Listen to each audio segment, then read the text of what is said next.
he says that Zelensky has a 4% approval rating. The numbers that we have seen are more in the 50% range, north of 50% range.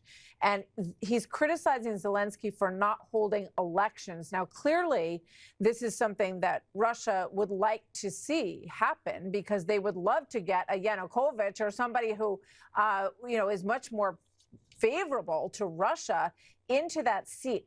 Is he is the president undermining the election process? And can an election take place in the middle of this war at all, General? Well, a couple of things. Yeah, Zelensky's polling as of February this month is 57% favorable. It was 52 in December. I mean, it was in the 90s in 22 when the war started.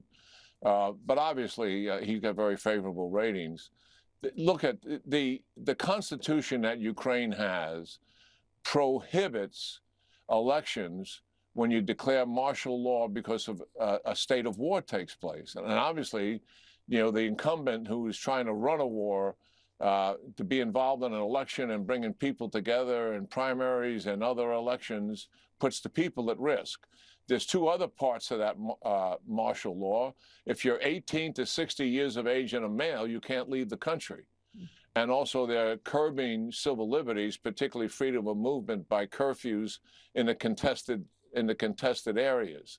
So the fact that their constitution is driving this, the parliament, bipartisan support for all the extensions they've had to the martial law. So they are acting democratically, in my judgment, in abiding by their constitution, and also the parliament is supporting it, which represents the people throughout the country. These are democratic actions taking place in a democratic country.